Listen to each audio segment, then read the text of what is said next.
Parti? Ok. Raymond Lachance, bonjour à nouveau.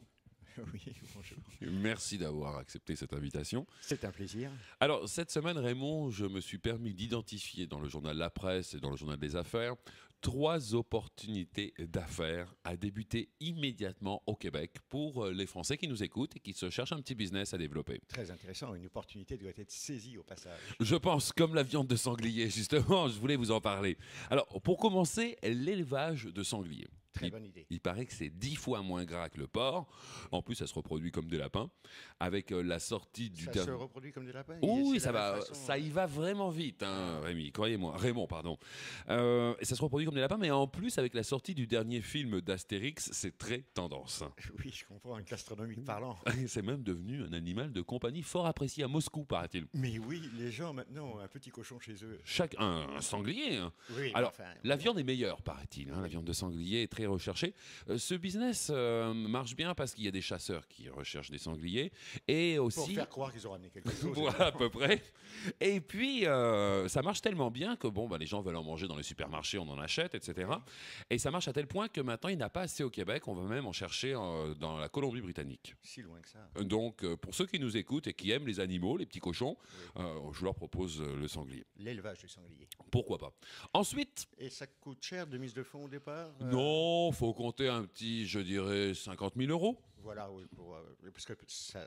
50 000 euros, bon, mais si vous achetez une bâtisse, sinon vous pouvez louer la bâtisse, arriver avec quelques femelles, et puis c'est parti. Hein. Et ça passe bien l'hiver à l'extérieur? Oui, relativement bien. On a 600 femelles au Québec. Fantastique. Donc, je pense qu'avec 1000 Québec, il serait correct. 1000 au Québec, il serait correct. 1000 femelles. 1000 femelles qui donnent à peu près une cinquantaine de petits... De marcassins dans l'année, me dit-on. Hein. Donc, ça se reproduit pas mal, ces bestioles-là. Ça fait du pâté, ça. Par contre, ça prend de la place. Et ça fait beaucoup de pâté, effectivement. Bon, on avait parlé des phoques, on a parlé du sanglier. Maintenant, je vais vous parler des nounours. Tiens donc. Ou les animaux en peluche, votre animal en peluche préféré. Alors, le concept est le suivant. Proposé pour nos amis français qui nous écoutent, donc à des Québécois qui n'ont pas le temps d'aller en France, d'envoyer leur nounours ou leur animal en peluche à leur place. Très bien. Et le nounours, eh bien, vous l'emmenez par exemple sur la Tour Eiffel, au Crazy Horse, sur la butte Montmartre, avec photo à l'appui, un peu comme le nain qui voyageait dans Amélie Poulain, vous vous en souvenez ? Très bien. Alors, moi, je vous dirais que ce petit business, à 100 $ le nounours, plus les frais de port, vous faites des voyages de groupe avec une quarantaine de nounours, et vous êtes en affaires. Et il vous raconte son voyage au retour. En plus, donc c'est quand même assez branché comme truc. On peut envoyer son petit cochon aussi? Vous pouvez envoyer votre petit cochon ou votre petit sanglier. D'ailleurs, à Pigalle ou... les 3 premiers auditeurs qui vont nous envoyer leur nounours au studio, en plus à la radio, vont gagner cette petite séance de photos. Ils nous diront où est-ce qu'ils veulent qu'on emmène leur nounours et on va le faire pour eux. Juste les 3 premiers. Bien. Ensuite, j'ai dégoté quelque chose d'intéressant avec l'augmentation fulgurante des prix de l'essence. N'exagérons rien. Quand même, c'est rendu à 1,50 €. Oui, c'est la moitié du prix en Europe. Oui, c'est vrai.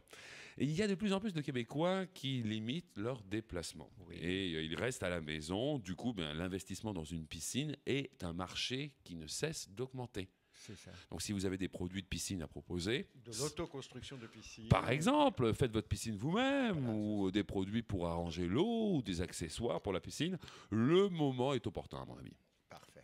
Alors, c'est les 3 petits business que j'avais repérés. Oui, j'ai un petit scoop pour vous. En me promenant dans Montréal, j'ai découvert un quartier qui a un très fort potentiel pour les années 2010-2015 à peu près. Il faut voir de loin quand même. Ce quartier qui a, comme je vous dis, un potentiel de développement très tendance pour la nouvelle vague. Les gens de nouvelle vague qui sont saturés des bobos du plateau. Et les bobos, les bohémiens. Les bohémiens bohèmes. Bohème, ok, d'accord. Et ceux qui cherchent une ambiance plutôt New York, eh bien, j'ai un quartier qui rivalisera bientôt avec le Soho dans New York. Ce quartier fort animé. Ce quartier s'appelle le Homo. Le Homo. Oui, ça n'a rien à voir avec le village, c'est à voir avec Hochelaga Maisonneuve. Et ce quartier Hochelaga Maisonneuve, vraiment, je vous le conseille et le recommande. Il y a un certain nombre d'activités qui sont encore underground pour l'instant. D'accord. Vu qu'elles y restent. Je pense qu'on a un invité qui connaît aussi le bain Mathieu. Oui, monsieur Paget qui va venir nous en parler un peu plus tard. Je lui laisserai la parole. Qui a eu quelques expériences positives et négatives avec les Français. Il nous racontera ça. Ah, bien. Alors, merci. C'est un plaisir. Hein? Maintenant, nous allons passer à la page professionnelle. Raymond Lachance, si vous le permettez. Je me suis permis de regarder un petit peu les opportunités que nos amis en France pouvaient trouver au Québec. Oui. Alors, pour vous, mesdames, dans le monde du travail, il y a un emploi qui vient de ressusciter. C'est celui de réceptionniste. Et oui, fini les machines. Hein. Pendant des années, il y avait des machines, mais maintenant, les gens en ont assez de parler avec des machines. Ils veulent parler avec une voix humaine qui va pouvoir les aider. Ce sont des hôtesses, en quelque sorte. Exactement. Les gens sont tannés de parler des machines. Ouais, Et l'on s'est vite rendu compte comme il était crucial en fait d'avoir une personne pour cette position névralgique de l'entreprise. Fondamental. C'est un travail quand même dans les environs de 28 à 30 000 dollars. Canadien. Bien évidemment, mon cher monsieur Lachance. Maintenant, passons au fun, le fun au dollar, comme vous l'appelez. C'est ça même, le fun pas cher. Le fun pas cher. Alors cet été, j'ai quelques suggestions pour avoir du fun pas cher dehors. Par exemple, vivre dans une maisonnette nichée dans un arbre. Tout à fait. On risque pas d'être inondé. Non, par les temps qui courent. On peut facilement coucher à 6 personnes. C'est au-dessus d'une rivière très poissonneuse, donc vous voyez le plan. Vous jetez votre canne à pêche de la maison et puis vous pouvez vivre en parfaite autarcie. Et vous pêchez quoi? Des céréales? Non, vous pêchez pas de céréales, vous pêchez de la truite, du masqué mangé. Il y a un barbecue qui est fourni et il paraît qu'il y a même l'air climatisé. Bonne pas idée, mal. parce qu'à 6 dans les arbres, quand même, il va faire chaud. Un petit peu. Descendre aussi la rivière de l'Assomption en canot à la pleine lune. Ça, c'est très romantique et il y a un côté sportif quand même fort intéressant. Romantique surtout, j'aime. Oui, se promener dans le Montréal souterrain qui fait quand même 30 km. C'est un des plus grands souterrains au monde. Hein. Et il est ouvert toute la nuit? Il est ouvert, non. Il ferme quand même vers les minuit. Mais dans la journée, quand l'air est trop chaud, c'est intéressant. Ou pour l'hiver aussi, quand il fait trop froid. Il y a un peu plus de 2000 commerçants, 3000 chambres d'hôtel. Bref, on peut passer... Toute une ville souterraine. On peut passer notre vie dans la ville souterraine de Montréal. Ah, c'est bien pour les Autrichiens, ça. Ensuite, on peut visiter un site iroquois, Rabasca. Vous savez, ce fameux bateau là qu'utilisaient les Indiens. Ça transporte 12 personnes, donc même s'il y en a un qui rame pas, ben c'est correct. Il y a toujours un ramier. Quelque part. Oui. Visiter le vieux Montréal en vélo et découvrir les secrets qui hantent toujours ce quartier. Dans ces petites ruelles. Tout à fait. Nauséabondes. Oui, hein, avec les temps qui courent là. Enfin, c'est quand même pas rendu l'Italie ici. Hein. Non, mais secret bien gardé quand même. Vous pouvez aussi aller voir les ch'tis au cinéma. D'ailleurs, c'est très amusant d'entendre leur expression similaire à celle du Québec. Style, ils sont partis, faut que j'y aille. C'est le même climat aussi, il faut dire là-bas. Hein. Pays nordique? Oui, tout à fait. D'ailleurs, sais-tu ce que veut dire un en ch'ti? Non, mais Bilout, tu vas me le dire. Pardon, madame, je ne comprends pas. Très bien, Bilout. Voilà, on peut aussi participer aux célébrations de la fierté gay dans les rues de Montréal qui s'en viennent très bientôt.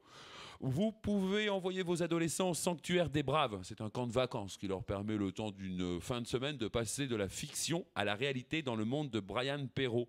Vous savez, c'est l'auteur de Amos d'Aragon, très très populaire. Connu. Vos jeunes sont revêtus de costumes de leurs clans respectifs et ensuite ils partent pour une aventure inoubliable mais surtout des batailles glorieuses. Il paraît que c'est excellent pour les enfants. Ouais.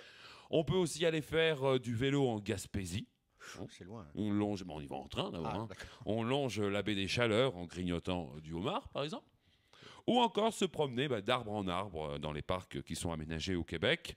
Et puis sinon, vous pouvez toujours vous reposer dans un coffre-fort à Ovarium qui font des espèces de bains flottants.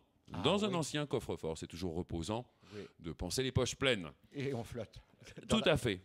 Alors, monsieur Lachance, avez-vous quelques suggestions? Vous avez dégoté des boutiques dans le Vieux-Montréal cette semaine? Dégoter, c'est une façon de parler, parce que les boutiques sont un peu cachées dans le Vieux-Montréal. C'est le bas de la ville, c'est les vieilles pierres. Donc le touriste vient rechercher un peu d'ambiance. Les boutiques, c'est surtout dédié aux touristes. Il y a peu de boutiques de très grand luxe, à l'exception peut-être, je dirais, du Quai des Arts ou dans la petite ruelle... Le Quai des Arts qui est reconnu pour l'artisanat québécois. Oui. C'est-à-dire qu'il n'y a pas de truc made in Japan. Non, on enlève toutes les étiquettes avant, ils m'ont dit. Et ici, ce ne sont que des artisans québécois qui produisent. D'accord, donc on peut peut-être donner l'adresse à nos auditeurs s'ils cherchent un cadeau relativement quand même bon marché. C'est pas si cher les produits québécois. Hein. C'est pas très cher pour la qualité du produit surtout. C'est le 7 de la commune, c'est ici. D'accord, c'est ici. Alors on vous remercie Raymond Lachance et à la semaine prochaine. Avec plaisir.